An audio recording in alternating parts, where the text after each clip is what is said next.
सूत्रों से मुझे पता चला है कि आईबी ने कम से कम 12 रिपोर्ट प्रधानमंत्री को सौंपी है, जिसमें उन्होंने बताया कि किस तरह से कंस्ट्रक्शन में, जमीनों में और चढ़ावे के अंदर बहुत बड़े स्तर के ऊपर राम मंदिर के अंदर चोरी हो रही है।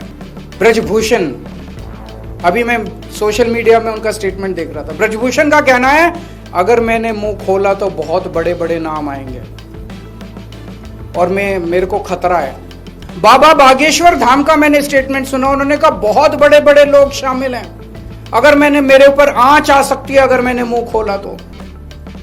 चंपत राय प्रधानमंत्री जी के बहुत खास माने जाते हैं। संजय सिंह जब हमारे जमीनों के घोटाले के कागज लेके एसआईटी के पास गए तो एसआईटी ने जो कहा वो चौंकाने वाला था। एसआईटी कहती है हम जमीनों के घोटाले की तो जांच ही नहीं कर रहे, हम तो केवल चंदा चढ़ावे की जांच कर रहे हैं। तो ये एसआईटी कर क्या रही है? श्री राम मंदिर में चढ़ावे की चोरी हुई है, अब ये सब लोग मान रहे हैं, पर क्या असली दोषियों को, बड़े लोगों को, जो बड़े बड़े प्रभावशाली ताकतवर लोग इसमें शामिल हैं, उनको सजा मिल पाएगी?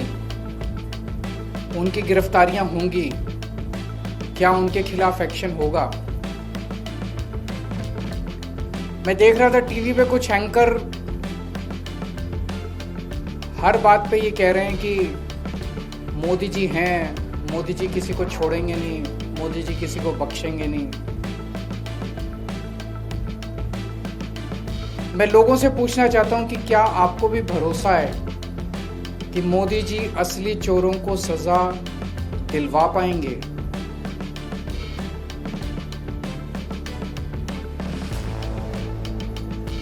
मैं ये नहीं कह सकता, मेरे पास इस बात का कोई सबूत नहीं है कि पैसा मोदी जी तक पहुंचा,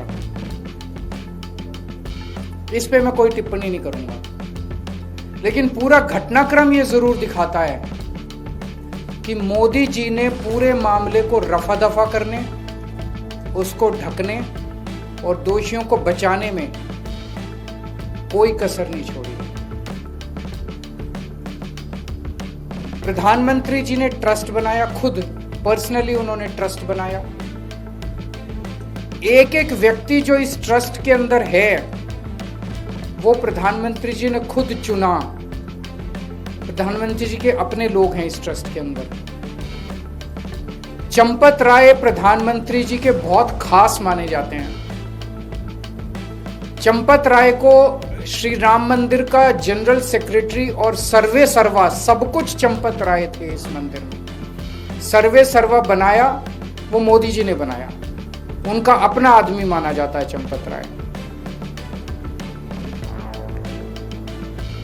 अब जमीन घोटाले से शुरू करते हैं। उन 2021 में जमीनों के खूब घोटाले हुए वहां पे।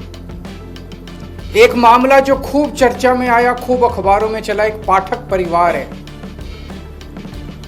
जिसने 2 करोड़ की जमीन इनकी पार्टी के एक व्यक्ति को बेची और 10 मिनट में उस व्यक्ति ने वही जमीन 18 करोड़ रुपए की मंदिर ट्रस्ट को बेच दी। 10 मिनट के अंदर 2 करोड़ की जमीन भी 18 करोड़ की हो गई। मैं पूछना चाहता हूं प्रधानमंत्री जी, आपको इसको पता है? आपको इसका पता नहीं चला? पूरी दुनिया को पता था, सारे अखबारों में छपा था, आपको इसका पता नहीं चला? इसी तरह से एक 3 करोड़ की जमीन 24 करोड़ में ट्रस्ट को बेच दी गई। प्रधानमंत्री जी, आपको इसका पता नहीं चला? 9 करोड़ की जमीन 55 करोड़ में बेच दी गई, आपको पता नहीं चला? टोटल 14 करोड़ की जमीन 95 करोड़ में मंदिर ट्रस्ट ने खरीदी, आपको पता नहीं चला इसका? और ये कागज कोई खुफिया कागज नहीं है, लोग लेके घूम रहे हैं चारों तरफ, पब्लिक डोमेन में ये सारे कागज हैं, आपको पता नहीं चला? मंदिर निर्माण में इंजीनियर्स का ये आरोप है कि हमसे 40% कमीशन मांगा जाता था, 40% टेंडरों पे कमीशन मांगा जाता था। प्रधानमंत्री जी, आपको इसका पता नहीं चला? 40 दिन में 70 बार सीसीटीवी कैमरों के अंदर चोरी पकड़ी गई, आपको पता नहीं चला? 8 महीने की सीसीटीवी की फुटेज डिलीट कर दी गई। प्रधानमंत्री जी, आपको पता नहीं चला? इतनी चोरी इतने लंबे समय तक चली, प्रधानमंत्री जी आपको इसका पता नहीं चला? उस ट्रस्ट के अंदर केंद्र सरकार का एक होम डिपार्टमेंट का अधिकारी भी मौजूद था, उसके बावजूद भी आपको पता नहीं चला?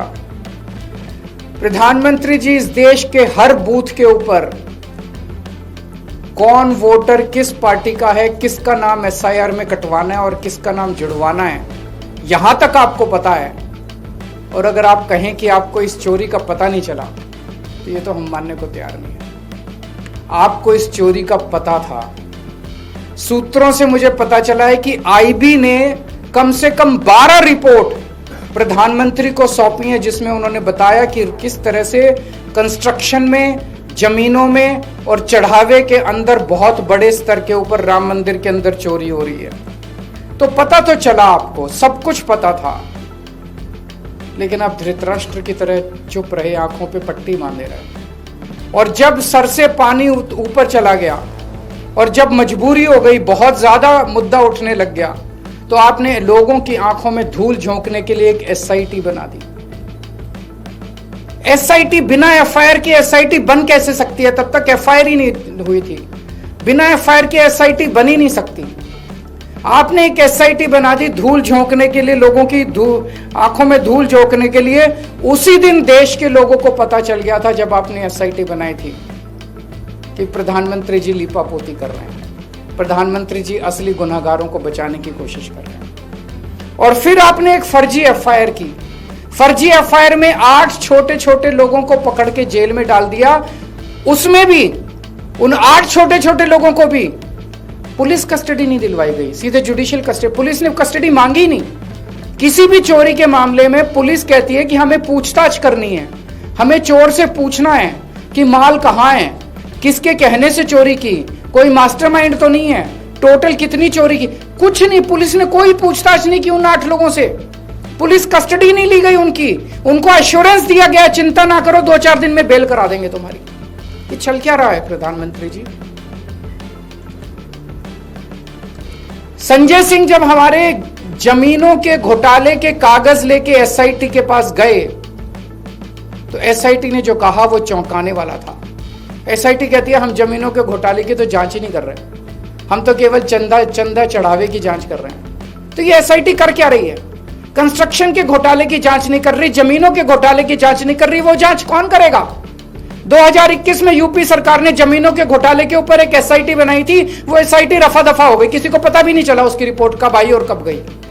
क्या हुआ उस एसआईटी का? ऐसे ही दोबारा एसआईटी बना दी इन लोगों ने। 2021 के अंदर कोई जेल नहीं गया, कोई एफआईआर नहीं हुई, कोई गिरफ्तारी नहीं हुई। इस एसआईटी का भी यही हाल होगा। सबको बचाने की कोशिश की जा रही है। जिन लोगों ने इस्तीफे दिए हैं, कहा जा रहा है कि आज भी मंदिर वही चला रहे हैं, आज भी मंदिर उन्हीं लोगों के हाथ में, आज भी मैंने कागजों में इस्तीफा दे दिया, मंदिर उन्हीं लोगों के हाथ में है, वही लोग चला रहे हैं। इनके एक बड़े नेता हैं ब्रजभूषण। अभी मैं सोशल मीडिया में उनका स्टेटमेंट देख रहा था। ब्रजभूषण का कहना है अगर मैंने मुंह खोला तो बहुत बड़े बड़े नाम आएंगे और मेरे को खतरा है। ऐसे कौन से नाम है जिससे ब्रजभूषण को भी बोलने में डर लग रहा है?